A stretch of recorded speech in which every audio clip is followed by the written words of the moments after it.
Pernah nggak sih ngerasa begini, semakin ngotot kita mengejar sesuatu, mau itu rasa hormat, kesuksesan, atau bahkan kebahagiaan, kok ya rasanya malah makin jauh? Kayak semesta lagi sengaja main-main sama kita.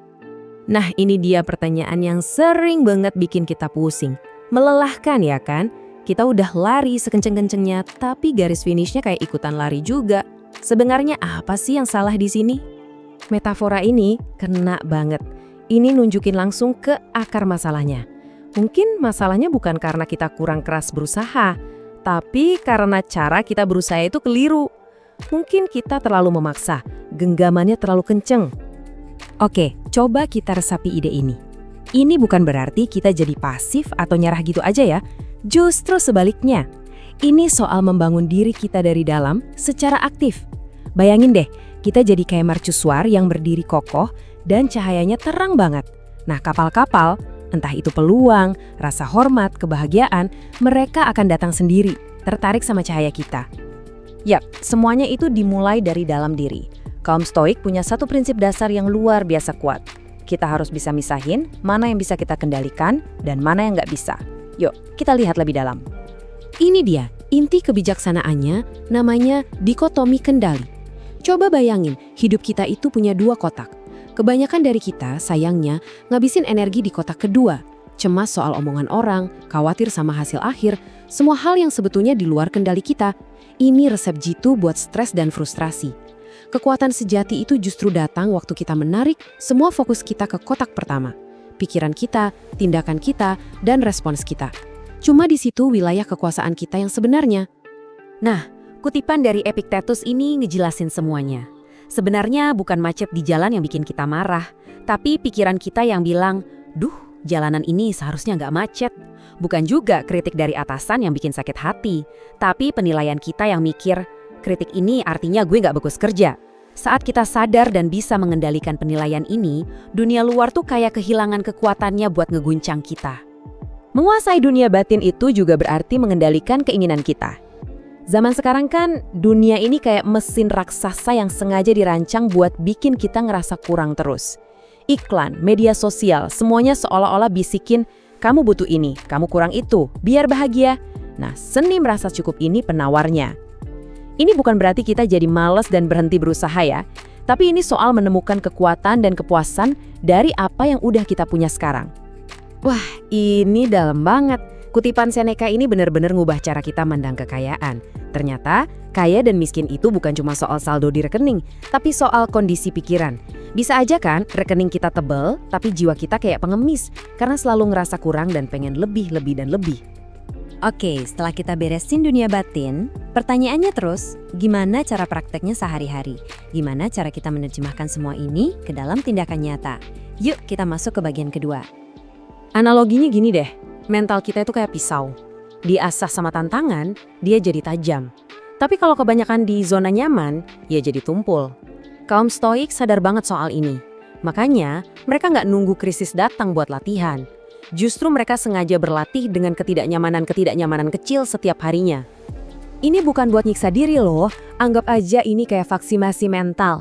Tiap kali kamu milih buat mandi air dingin atau langsung bangun pas alarm pertama bunyi, kamu itu lagi ngomong ke diri sendiri, gue yang pegang kendali di sini. Awalnya mungkin terasa kecil, tapi lama-lama kebiasaan ini bakal numpuk jadi benteng mental yang kokoh banget. Jadi pas badai kehidupan yang beneran datang, kamu udah gak gampang goyah, kamu udah terlatih. Nah, ini pertanyaan kunci yang bisa ngubah total cara kita kerja dan ngejar sesuatu. Kalau hasil akhir itu ada campur tangan keberuntungan, waktu, dan orang lain, terus energi kita baiknya diinvestasiin kemana dong? Dan ini jawabannya. Fokus ke prosesnya, bukan ke hasilnya. Coba bayangin pelari maraton. Dia nggak terus-terusan natap garis finish yang masih puluhan kilometer di depan. Dia fokus ke langkah selanjutnya, nafasnya, ritmenya. Sama kayak kita, lakukan aja bagian kita dengan sebaik-baiknya. Tentukan tugasnya, kerjakan dengan luar biasa. Soal hasilnya gimana? Lepaskan. Biarkan semesta yang urus. Ketenangan sejati datangnya dari sini. Sekarang kita sambungin ya, gimana dunia batin yang udah kita tata dan tindakan yang kita lakukan itu bisa ngebentuk reputasi yang pada akhirnya justru menarik kesuksesan. Di bagian inilah semuanya jadi satu. Ini paradoks yang menarik banget kan? Semakin kita ngemis pengakuan, semakin orang malah nggak respect. Tapi begitu kita nggak butuh-butuh amat sama validasi mereka, kita malah dihormatin. Jadilah kayak gunung. Gunung itu nggak pernah teriak-teriak minta diperhatiin, tapi justru karena kekokohannya, semua mata tertuju padanya. Orang yang tenang, percaya diri, dan nggak butuh validasi, itu secara alami akan disegani. Kutipan ini tajam banget. Ini bedanya membangun citra sama membangun karakter. Banyak orang jago banget ngomongin soal disiplin, soal integritas, soal bijaksana. Tapi yang benar-benar ngejalaninnya jauh lebih sedikit. Dunia itu nggak peduli sama omongan kita. Dunia menghargai bukti dan konsistensi. Perbedaannya fundamental banget. Citra itu bisa kita bangun dalam semalam, lewat satu postingan keren di media sosial, tapi bisa hancur dalam sekejap juga. Kalau karakter, itu dibangun bata demi bata, lewat ribuan tindakan kecil yang konsisten selama bertahun-tahun. Citra mungkin bisa menarik perhatian orang, tapi cuma karakter yang bisa mendapatkan kepercayaan. Dan ingat, dalam jangka panjang, kepercayaan itu mata uang yang paling berharga. Oke, kita udah ngebahas dunia batin, tindakan, dan karakter. Sekarang kita sampai di puncaknya, sumber kekuatan sejati dari semua filosofi stoik ini. Coba deh kita berhenti sejenak. Pikirin notifikasi HP yang gak ada habisnya, berita-berita yang bikin panik, drama di media sosial. Kita ini hidup di tengah badai informasi dan kebisingan. Dan di tengah badai itu kita sering salah sangka. Kita kira orang yang paling kenceng suaranya, yang paling reaktif, yang paling heboh, dialah yang paling kuat. Tapi ternyata itu keliru besar. Justru sebaliknya, yang paling tenang dialah yang paling kuat. Kenapa? Karena ketenangan itu adalah sinyal utama dari penguasaan diri. Ketenangan itu menunjukkan pikiran yang tetap jernih di tengah kekacauan.